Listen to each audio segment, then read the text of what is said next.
पश्चिम Asia के ज्यादातर देशों के राष्ट्राध्यक्षों के साथ 2 राउंड फोन पर बात की है। हम गल्फ के सभी देशों के साथ लगातार संपर्क में हैं।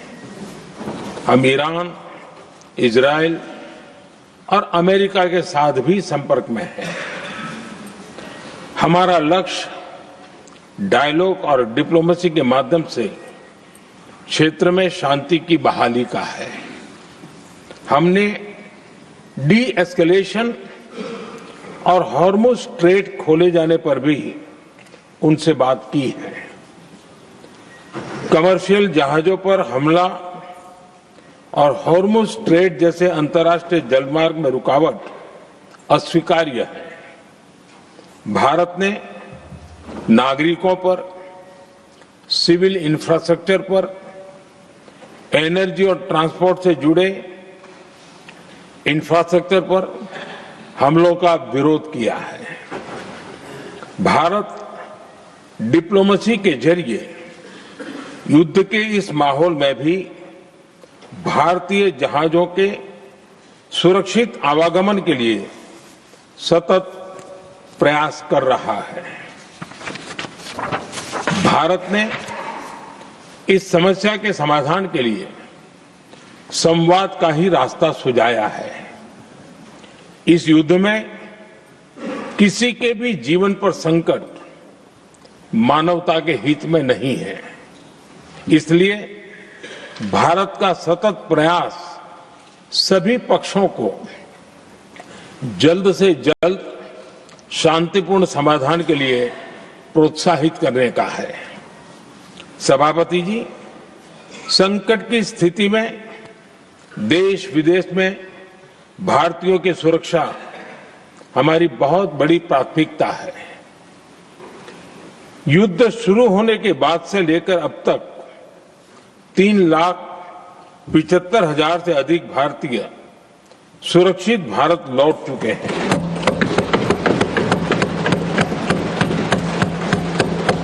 ईरान से ही अभी तक 1,000 से अधिक भारतीय सुरक्षित वापस लौटे हैं।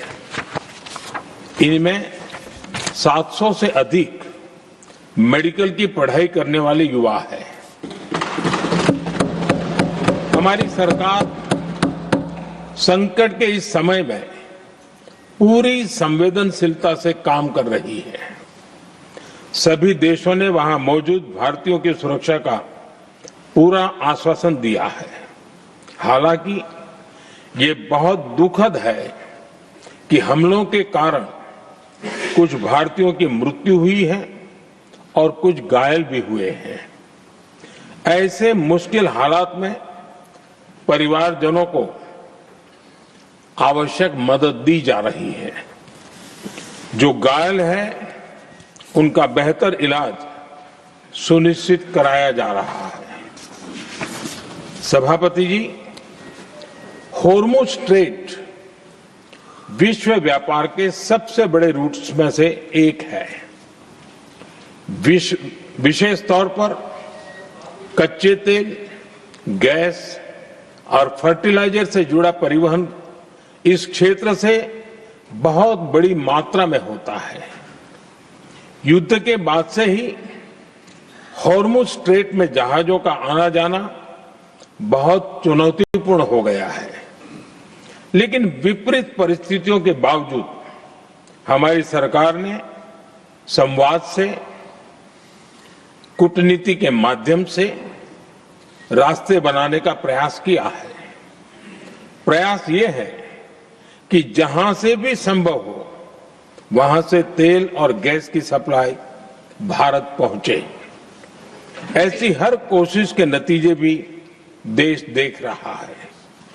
बीते कुछ दिनों में दुनिया के अनेक देशों से कच्चा तेल और एलपीजी से भरे जहाज भारत आए हैं।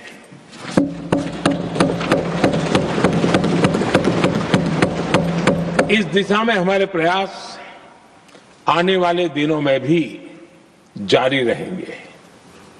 सभापति जी, भारत का प्रयास है कि तेल हो, गैस हो, फर्टिलाइजर हो, ऐसे हर जरूरी सामान से जुड़े जहाज भारत तक सुरक्षित पहुंचे।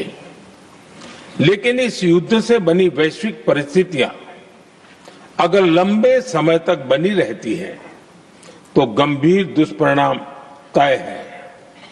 इसलिए भारत ने अपनी रेजिलियंस बढ़ाने के लिए जो भी प्रयास बीते वर्षों में किए हैं उनको और गति दे रहा है।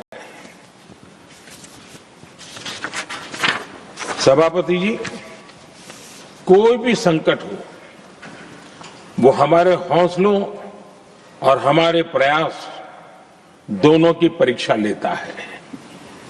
देश ऐसे संकटों का बेहतर तरीके से सामना कर सके, इसके लिए बीते 11 वर्षों में निरंतर निर्णय लिए गए हैं।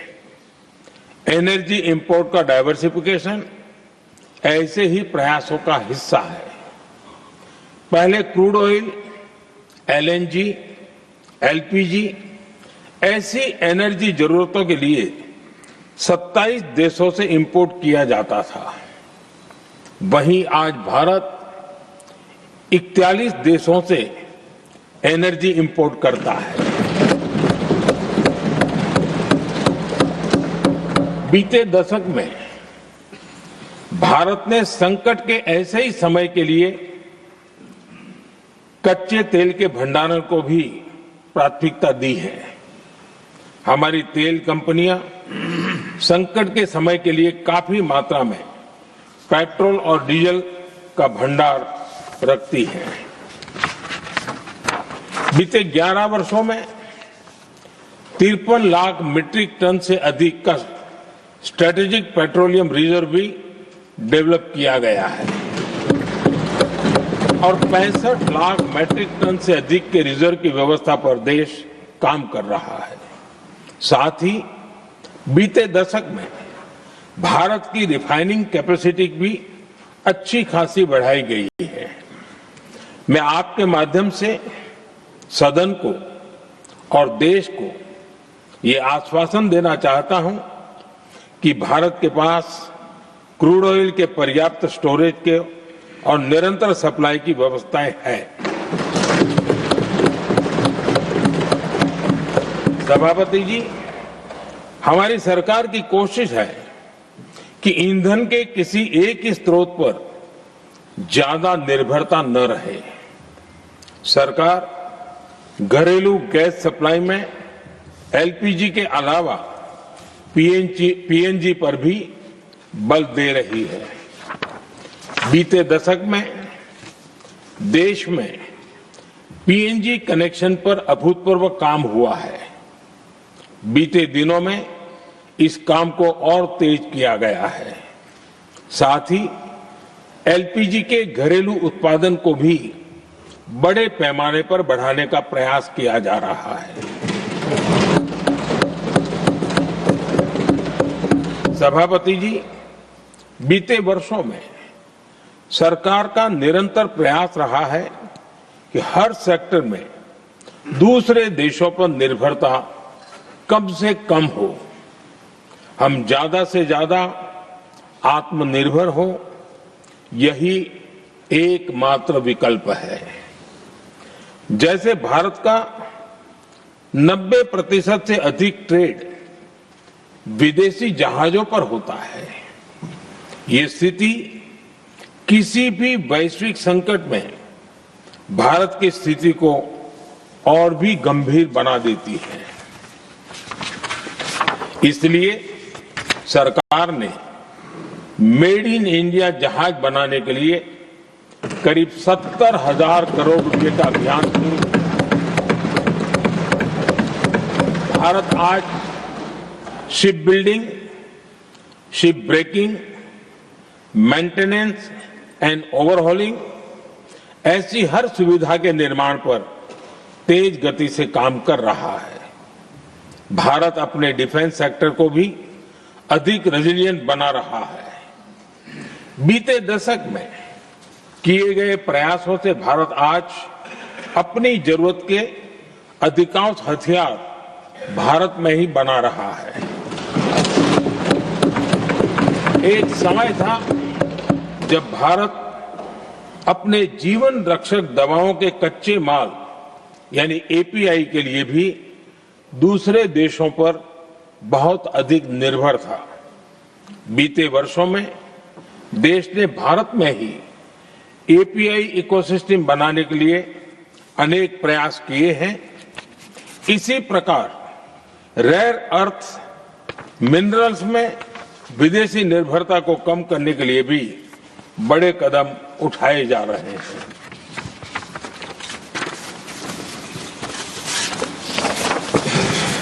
आदरणीय सभापति जी, वर्तमान संकट ने पूरी दुनिया की इकोनॉमी को हिला दिया है।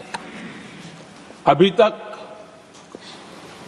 पश्चिम एशिया में जो नुकसान हुआ है उससे रिकवर होने में भी दुनिया को बहुत समय लगेगा। भारत पर इसका कम से कम दुष्प्रभाव हो, इसके लिए निरंतर प्रयास किए जा रहे हैं। हमारी इकोनॉमी के फंडामेंटल्स मजबूत हैं और सरकार पल पल बदलते हालात पर नजर रखे हुए है। सरकार इसके शॉर्ट टर्म, मीडियम टर्म और लॉन्ग टर्म ऐसे हर प्रभाव के लिए एक रणनीति के साथ काम कर रही है। भारत सरकार ने एक इंटर मिनिस्ट्रियल ग्रुप भी बनाया है। ये ग्रुप नियमित मिलता है और हमारे इंपोर्ट एक्सपोर्ट में आने वाली हर दिक्कत का आकलन करता है और ये ग्रुप आवश्यक समाधान पर भी निरंतर काम करता रहा है।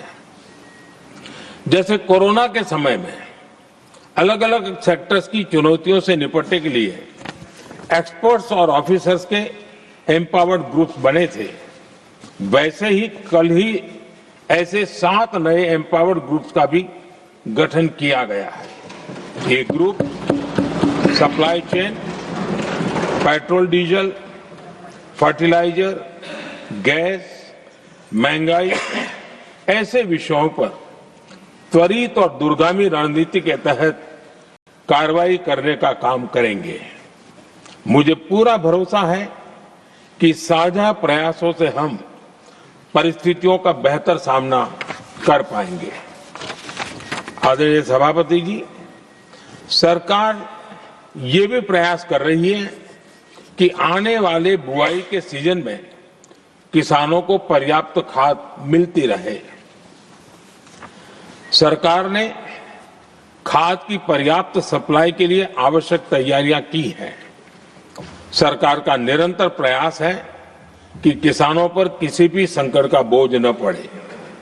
मैं देश के किसानों को फिर आश्वस्त करूंगा कि सरकार हर चुनौती के समाधान के लिए उनके साथ खड़ी है।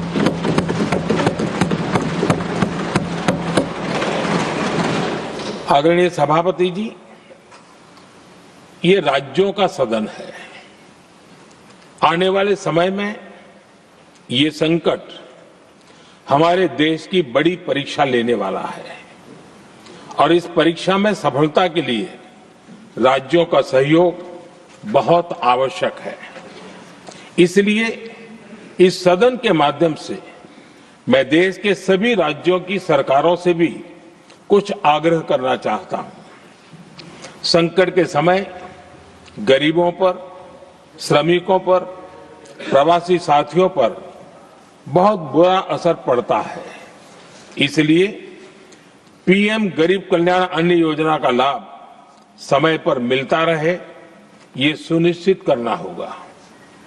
जहां प्रवासी श्रमिक साथी काम करते हैं, उनकी परेशानियों को दूर करने के लिए प्रोएक्टिव कदम उठाए जाएं। ऐसी स्थितियों पर नजर रखने के लिए राज्य सरकारें विशेष व्यवस्थाएं करें तो इससे काफी सुविधा होगी। राज्य सरकारों को एक और चुनौती पर भी बहुत अधिक ध्यान देना होगा। ऐसे समय में कालाबाजारी करने वाले, जमाखोरी करने वाले, बहुत एक्टिव हो जाते हैं। जहां से भी ऐसी शिकायतें आती हैं वहां त्वरित कार्रवाई होनी चाहिए। जरूरी चीजों की सप्लाई निर्बाध चलती रहे, ये सुनिश्चित करना हर राज्य की प्राथमिकता होनी चाहिए। आदरणीय सभापति जी, मैं सभी राज्य सरकारों से एक अनुरोध और करना चाहता हूं। संकट चाहे कितना भी बड़ा हो, भारत की तेज ग्रोथ बनाए रखना हम सभी का दायित्व है। हमें इसके लिए हर जरूरी कदम, हर जरूरी रिफॉर्म्स तेजी से करते रहने होंगे। ये राज्य सरकारों के पास बहुत बड़ा अवसर भी है। ये टीम इंडिया की भी बहुत बड़ी परीक्षा है। कोरोना के महासंकट में केंद्र और राज्यों ने टीम इंडिया बनकर कोविड मैनेजमेंट का एक बेहतरीन मॉडल सामने रखा था। अलग अलग पॉलिटिकल पार्टी की सरकारें होने के बावजूद टेस्टिंग, वैक्सीनेशन से लेकर जरूरी चीजों की आपूर्ति टीम इंडिया के प्रयासों से ही सुनिश्चित हो पाई थी। हमें उसी भावना के साथ आगे भी काम करना है। सभी राज्य सरकारों और केंद्र सरकार के प्रयासों से देश इस गंभीर वैश्विक संकट का प्रभावी रूप से सामना कर पाएगा। आदरणीय सभापति जी, ये संकट अलग प्रकार का है और इसके समाधान भी अलग प्रकार से ही तय किए जा रहे हैं। हमें धीरज के साथ, संयम के साथ, शांत मन से हर चुनौती का मुकाबला करना है।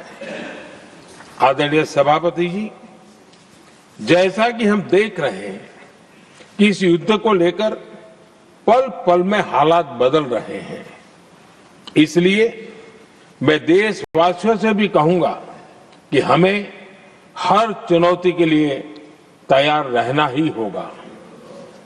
इस युद्ध के दुष्प्रभाव लंबे समय तक रहने की प्रबल आशंका है, लेकिन मैं देशवासियों को भरोसा देता हूं, सरकार सतर्क है, तत्पर है और पूरी गंभीरता से रणनीति बना रही है, हर निर्णय ले रही है। देश की जनता का हित हमारे लिए सर्वोपरि है। यही हमारी पहचान है, यही हमारी ताकत है। इसी भावना के साथ मैं अपना वक्तव्य समाप्त करता हूं। बहुत बहुत धन्यवाद। Message from Lok Sabha Secretary General. Sir, with your kind permission, I rise to report that the Lok Sabha at its sitting held on the 23rd of March 2026 adopted the following motion in regard to प्रधानमंत्री नरेंद्र मोदी राज्यसभा रे आज उद्बोधन दे एक गुरुत्वपूर्ण message देइछन्ति देशवासी को। संकट स्थिति रे युद्ध परिस्थिति समय रे वर्तमान विदेश रे थिबा भारतीयंकर सुरक्षा सबुठारु अधिक गुरुत्व बोली प्रधानमंत्री नरेंद्र मोदी कहिसन्ति। एहा सहित ईरान ने वर्तमान सुधा हजारे भारतीय जो माने फसी रहिथिले सेमानकु सरकार बाहर को आनी सारिछन्ति बा निज देश को फेराई आनिछन्ति एवं ईरान ने फसी थिबा हजारे भारतीयंक भितरु 700 रु अधिक मेडिकल छात्र छात्री रहिथिले जो मानकु भारतीय सरकार भारत को फेराई आनिछन्ति। एहा सहित युद्ध रे किछि भारतीय मृत्युवरण करिछन्ति, जहां को ने प्रधानमंत्री दुख प्रकाश करथिले। आउ किछि भारतीय एही युद्ध रे आहत मध्य होइछन्ति एवं सेमानकर आशु आरोग्य कामना मध्य करिछन्ति प्रधानमंत्री। विशेष करिकि प्रधानमंत्री नरेंद्र मोदी हॉर्मुज स्ट्रेट रे जो परिस्थिति वर्तमान सृष्टि होइछि ताहा जोगु पूरा विश्वर अर्थनीति उपरे प्रभाव पड़ुथबा बेले भारतर अर्थनीति उपरे मध्य यार प्रभाव पड़ुछि से कथा मध्य दोहराइथिले प्रधानमंत्री नरेंद्र मोदी। एहा सहित हॉर्मुज प्रणाली देई केमिति भारत निज देश को तैल एवं गैस आमदानी जारी रखि पारिबो, अन्य आवश्यक सामग्री जहा हॉर्मुज प्रणाली देई भारत आनी थाए बा आमदानी करि थाए देश को ताहा केमिति सुरखुर रे भारत को आसी पारिबो, सेथि पय लगातार भाव में भारत कूटनैतिक एवं वैश्विक स्थिति माध्यम रे आलोचना करी समाधान रास्ता बाहर करिबा पय एवं तैल गैस एवं क्रूड ऑयल भारत को केमिति निरंतर भाव में आसुथुबो सेतिपई अन्य विकल्प रास्ता मध्य भारत खोजुछि। केवल गोटे देश उपरे निर्भर न रही आगकू अधिकरु अधिक देश मानक ठारू भारत केमिति एलपीजी एलएनजी एवं पीएनजी एवं क्रूड ऑयल आमदानी करि परिबो ता उपरे मध्य भारत गुरुत्व देइछि।